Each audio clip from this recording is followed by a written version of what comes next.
So, like I said, we got a lot of stuff that happened since the last time we were in studio here, and so we're gonna catch up on everything today. You know, the drought, the fires.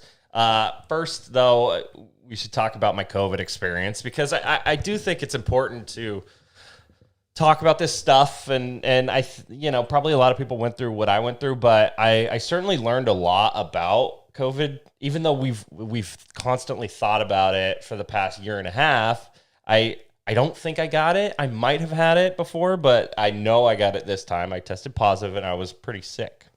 I've always been I've always felt that when you thought that you'd had it, that I was like, I don't know, man. I think that you'll know when you have it, and then you got it, and you're like, yeah, you knew because you were feeling bad. Well, what's interesting is, so January 2020, I got married. My wife and I got married in San Francisco, and we stayed for the week in a hotel in Chinatown during the Chinese New Year in January 2020, when no one thought that COVID was in the United States. But it makes sense since there were a lot of travelers from China coming in that COVID was there. I think, people have already acknowledged that COVID was probably in the United States even before then. The week after we got married and we stayed in the city, both of us got really sick. And I was thinking about it when I actually had COVID, last week, or was it? It was last week. That was the most sick I've been since after our wedding. So it is possible that I got it in January 2020, and I didn't think that it was that, but it could have been. But would you say that the one that to definitely have been COVID was significantly worse than the first time? I think they were similar, to be honest. I was pretty darn sick. Again, it's impossible to know now, and it would make sense that I didn't get it, for the past year, because I already had the antibodies from the first time I got it, and they say, that you might have the antibodies for a year, so it makes sense that I wouldn't have gotten it leading up to. And you also were vaccinated. And I'm also vaccinated. So as am I. Right. And the story that is so weird about this is that probably the biggest social gathering that you had been to right around the time you were diagnosed was an event that we were both at. We were both there. You, me, my wife, and a couple other people were staying in an Airbnb, and I was the only person to get it. And by the way, my wife sat in quarantine with me. Now we stayed in different rooms. We stayed 6 feet apart within our home. She never got it. She tested herself a bunch of times. Never got COVID. So trying to determine how people get it's such a cluster. Like, right. It's so hard to determine. But and we all were trying to play safe. Once we found out that you got it, we also kind of quarantined just to make sure that we didn't get it, because there is that whole grace period that you could potentially not show symptoms. We tested ourselves, and we just never got it. Yeah. No one that was around you. You were the only one at this over 150 person gathering that I know of that got it, and it's just incredible. Incredible.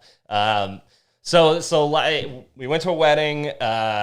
We came back on Sunday, and I was feeling tired. We had a lot of fun, and Monday woke up. I was tired. I was lethargic, but I came into the office and I was working, and then in the afternoon I wasn't feeling so good, so I went home and I was like working from home, and then I started dry coughing Monday night, and Tuesday morning, my wife's like, you gotta go get tested. So I went in, got the rapid test, tested positive immediately, was quarantined for 2 weeks. Called me from the parking lot like, hey, you gotta go get tested. You should probably go get tested. Which I did right away. I was in bed for 5 days, and it was, the first 2 days were really bad. Tuesday was really bad. And it just felt like a really bad, flu. It was congestion, coughing, just, so tired. I was sleeping. I am a notoriously bad sleeper. I slept for 10 hours a day, or 10 hours a night, and then 2 or 3 hours of nap time during the day. I've never slept like that. My body was just exhausted from it. And after 2 days, I felt a lot better. But I still like, I just didn't have any energy. It just completely depleted me for a good 5 days. And then finally I started to feel normal, but then I had to sit in my house for another week. So, it's funny, like I was sick but it kind of felt like a little vacation because I was like, I just laid it. I never, get a chance to just lay there and watch, movies and stuff. So that was nice, but it's really hard when you're feeling better to actually, like, I didn't leave my house. Not only that, I couldn't give my wife a hug. I slept in the guest room. So I'll say from my perspective, I got to experience the testing facilities, the rapid testing facilities.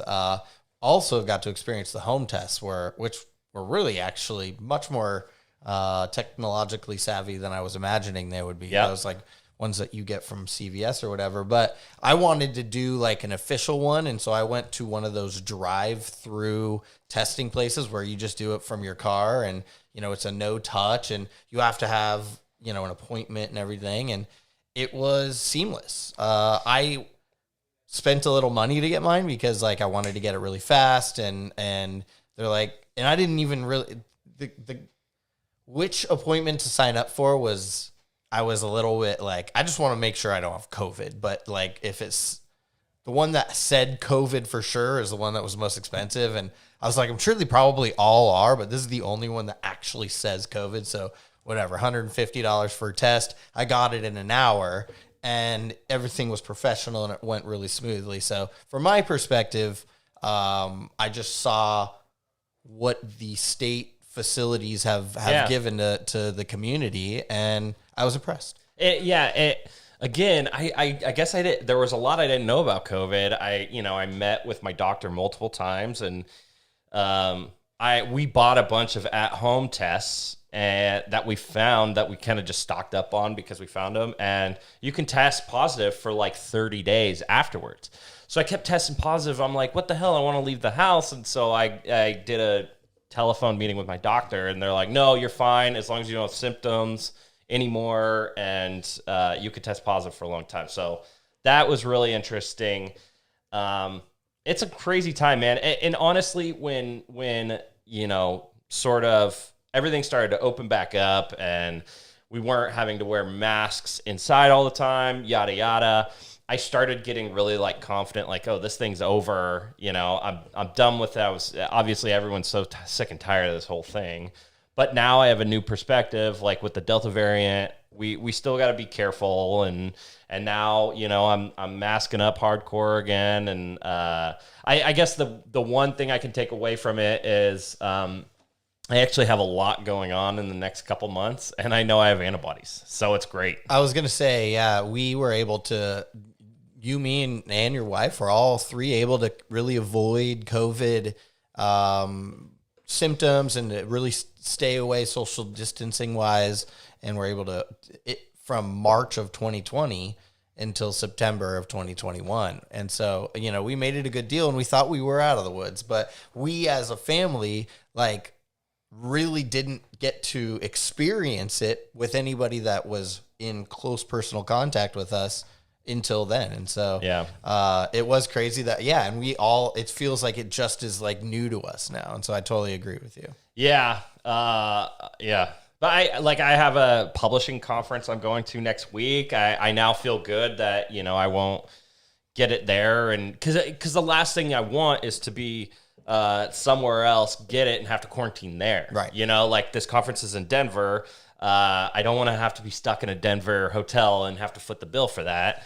If I do, if I were to get it. So I feel a lot better about that. But I still, I now also understand just the danger of how sick I got and having, I didn't like have like shortness of breath, but I certainly felt it. Like it was almost like I had like smoked 10 cigars in a day. Like I could feel it like in my throat as I was breathing. And I was like, oh, I see how this could be. It's almost like an allergic reaction when your throat kind of starts closing up a little bit. So anyway, glad I'm still alive. That's nice, and I really feel for all the people who are dealing with this right now.